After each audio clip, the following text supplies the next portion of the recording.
পৃথিবীর সবথেকে ভয়ঙ্কর রহস্যময় জায়গা লুকিয়ে আছে প্রশান্ত মহাসাগরের কর্নারে ফিলিপাইন ঠিক পূর্ব পাশে, যেটা মানুষ চেনে মারিয়ানা ট্রেন।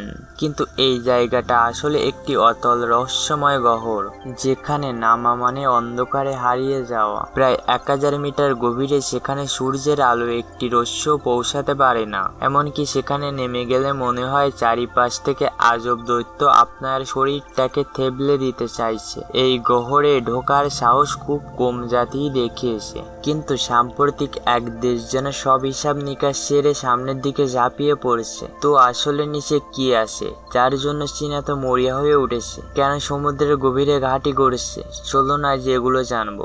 আর এর নিচে গেলে শুরু হয় এক নতুন স্তর। যদি কোনো তিমি মাছ মারা গিয়ে সমুদ্রে পড়ে, তাহলে তার শরীরের চারিপাশে গড়ে ওঠে এক সম্পূর্ণ জগৎ, যা বছরের পর বছর ধরে টিকে থাকে। তাকে বলে হুইল ফল।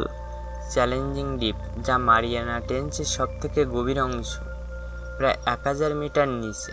সেখানে পাওয়া গেছে কিছু অদ্ভুত বিশাল এককোষীয় প্রাণী ও ধপধপে সাদা চিংড়ির মতো জীব। সবচেয়ে অবাক করার বিষয় হলো, মাত্র 2 বার মানুষ এই চ্যালেঞ্জিং ডিপ তলা ছুঁয়ে আবার ফিরে এসে। প্রথমবার ছিল 1960 সালে আর দ্বিতীয়বার ছিল 2012 সালে। তবে 2020 সালে চীন ফ্রিডম নামের এক ডুবোযান 3 জন মানুষকে বসিয়ে মারিয়ানা ট্রেঞ্চের এই ভয়াবহ তলদেশে নামায়, আর তাতেই সৃষ্টি হয় এক নতুন ইতিহাস। চীনারা কিন্তু এতটুকু থেমে থাকেনি, বরং আরো দ্রুত তারা অগ্রসীমায় নামতে শুরু করছে। ছোট ছোট সামুদ্রিক ডুবোযান ও স্বয়ংক্রিয় রোবট তৈরি করছে, যেন কেউ বুঝে ওঠার আগেই তারা সাগরের নিচে গোটা এক সাম্রাজ্য গড়ে ফেলছে।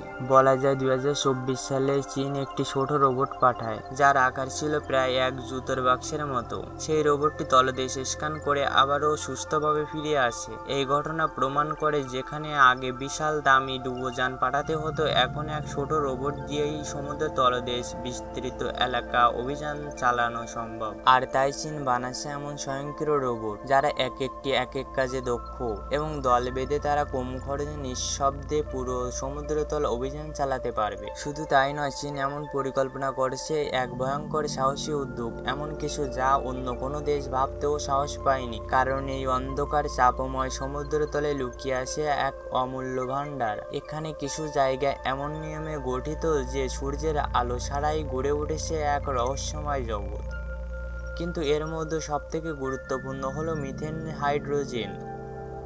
বরফের মতো দেখায়, অথচ আগুন জ্বলে ওঠে, তাই একে বলা হয় আগুনের বরফ। বিজ্ঞানীরা ভাবছে এটি হতে পারে ভবিষ্যতের জ্বালানি, কিন্তু ভয় এখানেই। এই জমাটবদ্ধ বরফ থেকে গ্যাস তুলতে গেলে যদি নিচের স্তর বেশি নড়াচড়া করা হয়, তাহলে সমুদ্র ধসে পড়তে পারে, বা একসাথে মিথেন বেরিয়ে এসে বিপুল পরিমাণ গ্যাস বায়ুমণ্ডলে ছড়িয়ে পড়তে পারে। এতে পরিমাপ করা যায় এমন পারিপার্শ্বিক ক্ষতি হতে পারে। আর আছে ছোট ছোট পাথরের মতো জিনিস, যাদের ভিতর লুকিয়ে আছে কোটি কোটি টাকার ধাতু, যেগুলোকে বলে পরিমেটাল নোডিউল। এসব দিয়ে তৈরি হচ্ছে আধুনিক ব্যাটারি, ইলেকট্রনিক গাড়ির অংশ ও নানা প্রযুক্তি। সামনের শতাব্দীতে এসব পদার্থের চাহিদা বেড়ে যেতে পারে।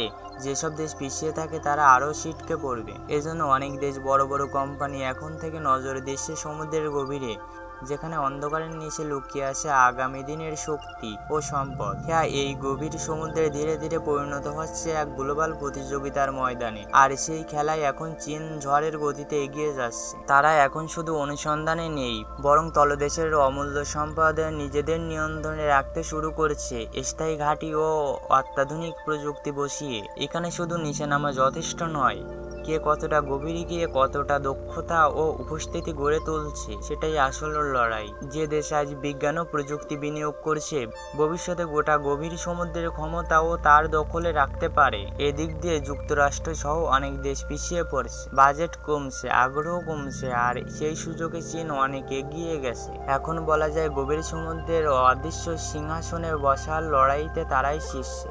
আধুনিক বিশ্বের গোটা যোগাযোগ ব্যবস্থা গড়ে উঠেছে মহাসাগরের বুকের নিচে। তলদেশ জুড়ে ছড়িয়ে আসে lakh lakh kilometre submarine cable, যেগুলোর মধ্য দিয়ে চলে ইন্টারনেট, ব্যাংকিং, লেনদেন, এমনকি সাময়িক তথ্য।